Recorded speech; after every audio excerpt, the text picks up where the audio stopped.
So, this one's going to be about Stoicism once again, and it's going to be a truly good episode. It depends on how fast we're going to be, but there's going to be a lot of cool things up in this episode, or in this article actually, or in this summary. There's a lot of pretty valuable things, at least at my point of view, or in my point of view. But yeah, there's going to be more after the intro. And I shouldn't forget about my anti-echo blankets, because they work wonders. It really does make a huge difference. It's just really one of these things that I haven't really thought about until maybe 3 months ago or something like that. So it's a pretty new thing that I'm doing, but it just tremendously improves the audio quality, because it actually makes sense. There is no reflection of any sound, of any echoes, of any whatever. It just truly makes things better, which is pretty cool. I enjoy that. I really, really do enjoy that. But as I've said before, we're going to go through the Stoicism summary, or the Stoicism, well, it actually is a summary, or it is actually a summary of Senecas Letters to Lucilius, I think he's called, but I'm not quite sure. Yesterday or the day before, not quite sure. I've been talking about Lucius, but it's not Lucius, but it's Lucilius or something like that. I can't remember, and it's also not that important. But this is the summary, and all the links should be down in the description. So if you're searching for something, it should be down in the description. If there's something that you're looking for and it is not in the description or in the show notes, if you're on the podcast, then please hit me up, and I'm probably going to solve that relatively quickly. It depends on the day, and it also depends on the time of the day, but I'm probably going to solve it quite quickly. And it is actually called Letters by a Stoic, or Letters from a Stoic by Seneca. And we are on the whatever site. I don't remember. But yeah, let's actually go through yesterday or the day before. I don't remember that much. I think it's actually been yesterday, yeah. It must have been yesterday, because today is Monday.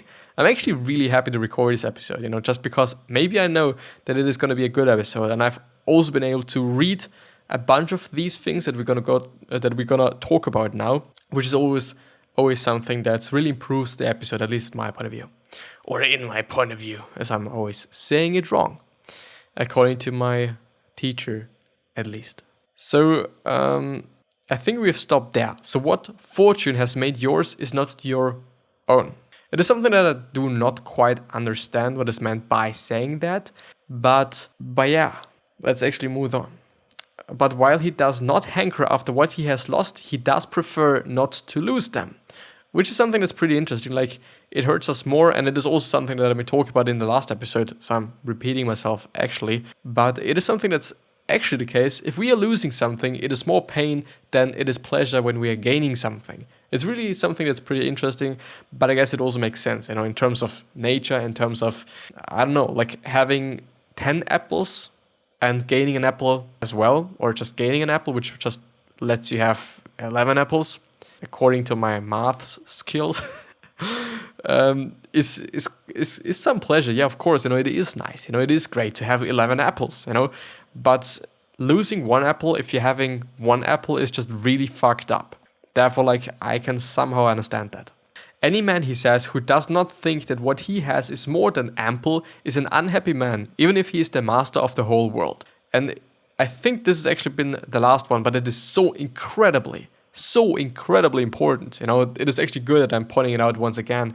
If you're not grateful for whatever you're having, then of course you're going to be unhappy. But if you really truly know that what you're having is quote unquote enough, or it's just something, you're just appreciating it, then it's gonna make you happy, But if you're having everything and you're not appreciating it, and it is not enough, basically, which ample, at least as I remember, I guess, says or means, then if you don't think that it is enough, it's gonna make you unhappy. But if you think that it is enough for you having, then of course, it's enough. You don't need more.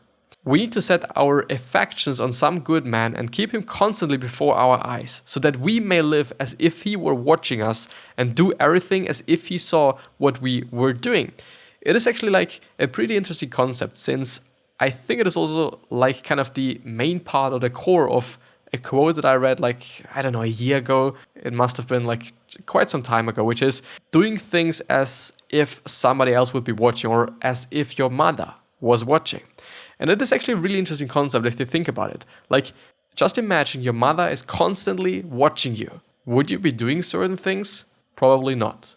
Would you be doing just certain things in terms of certain good things? Yeah, of course. You would. You would maybe be nicer. You would maybe be just a more generous person, a more kind person, but you would definitely just step down on being a fucking dick, because your mother is watching and you don't want to be an asshole in front of your mother. I at least guess, it is just my assumptions. I'm not quite sure. Depends on how you think about it, actually. Happy the man who improves other people, not merely when he is in the presence, but even when he is in their thoughts, which is actually something that's really powerful as well. Just by thinking about it, like if you're actually able to improve other people by being in their mind, by just not actually being present, it is amazing. And you can actually do that by, well, it depends on how you think about being present or presence as such, because if you're thinking about books, are you present then? Some sort of yes, I would actually argue. But actually, nah, you're not present, You're not there as a human being. Maybe because you're dead or maybe because something else, but you're not there. But somehow you are there because it's your words, it's your book, you have written it, and all those things. And, well, I don't know. Maybe like just applying it to the podcast or applying it to new media. If you're just having a blog post, you're somehow there. But if you're just also having a video, you are there, but you're not really there. It's like kind of a pretty interesting thing because it seems to be the case that you are there, but you aren't there. It's only an image of you or a video of you, basically, or a video of you, actually. So yeah, it's something that's quite interesting, at least in my point of view.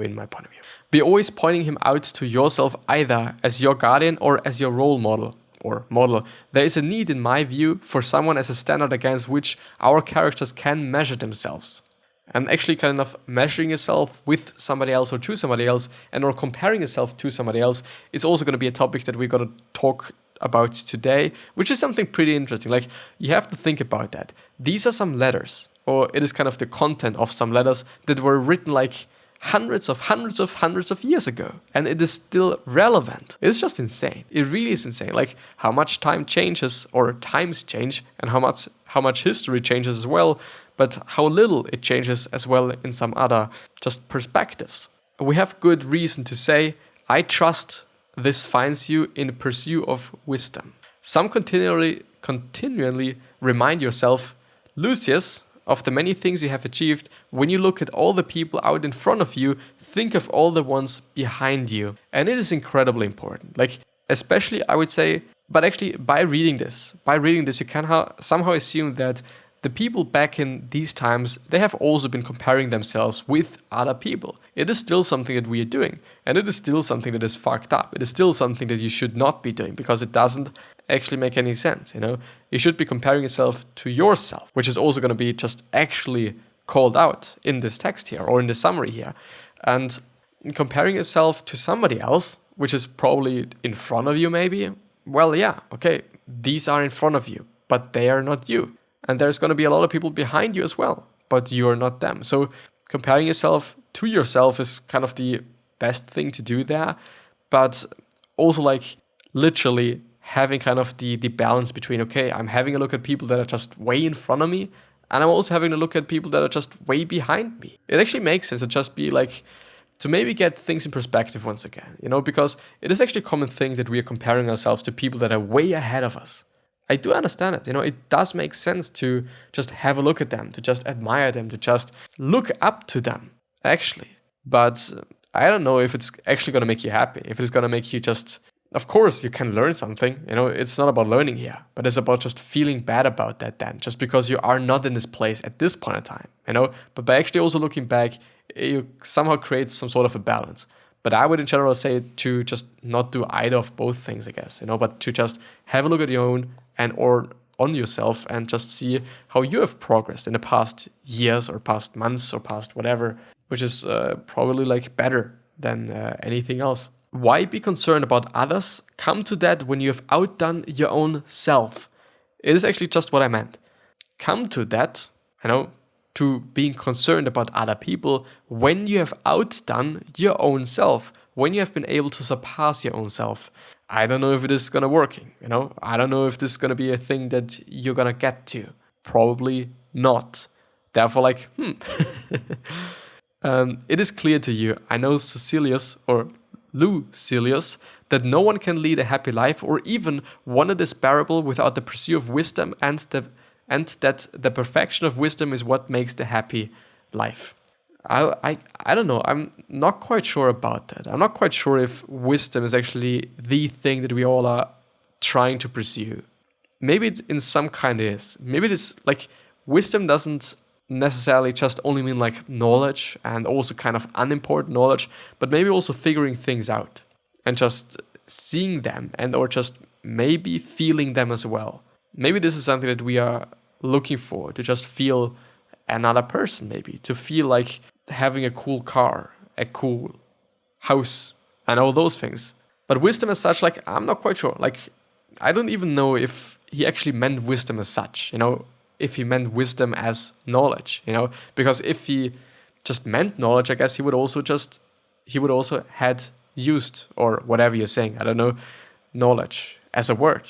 But yeah, it molds and builds the personality, orders one's life, regulates one's conduct, show one what one should do and what one should leave undone, sits at the helm and keeps one on the correct course as one is tossed about in perilous seas. If you shape your life according to nature, you will never be poor. If according to people's opinions, you will never be rich. Which is amazing as well, because it just says, don't give a fuck about anyone's opinion. Because it doesn't really matter. Unless it is something or someone that is really close to you, of course, you should be listening to your family. But if it is about like, okay, your family is saying that you should not be having your podcast, but it is actually something that really makes you happy, you should be having your podcast. You shouldn't not do your podcast just because your family says it. Like, there is a really thin line, at least in my point of view, God fucking hell, between like listening and or just obeying maybe to some degree, but definitely do the things that are making you happy, even if some people are saying like, okay, you should not be doing that, it's not doing you good, or some other things, that people might be assuming. But, as the word already says, assume, it's like they don't really know. Remaining dry and sober takes a good deal more strength of will when everyone about one is puking drunk. Yeah, this is actually wisdom. Like it takes a more developed sense of fitness. On the other hand, not to make of oneself a person apart, to be neither indistinguishable from those about one nor conspicuous by one's difference, to do the same things but not in quite the same manner. For a holiday can be celebrated without extravagant festivity. I don't know, I think the main point there is just don't be fucking drunk all the fucking time. This is what I've understood actually. And that you actually do not really have to, like Stoicism in general is about just not living above your means. And in general, if you're actually able to just have a lot of things, you should also not be having them, just because it's not actually going to make you more happy or happier to have more things, and therefore it's like, okay, relatively unnecessary. But yeah, I think there's actually something coming up again, or as well, that is actually about that to some degree. Set aside now and then a number of days during which, it's actually really important, during which you will be content with the plainest of food and very little of it, and with rough, coarse clothing, and will ask yourself, is this what one used to dread? I guess dread is fear. Probably. Yeah, fear. I thought about it. This is something that I've been talking about in the last episode. And I think it is also a pretty great way to think about things in a different way and to just gain perspective as well. The problem that we might be having is that we are having everything, probably. And you are also having everything, probably.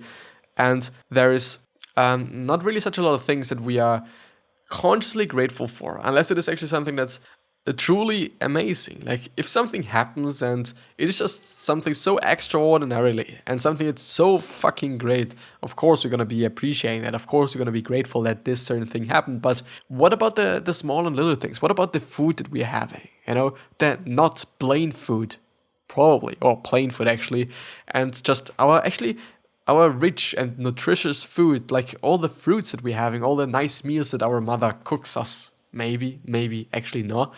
All those things. What about these things? We should be appreciating those things as well. It's really, really important. And also our clothes and everything that we're having. So is this actually something that we fear?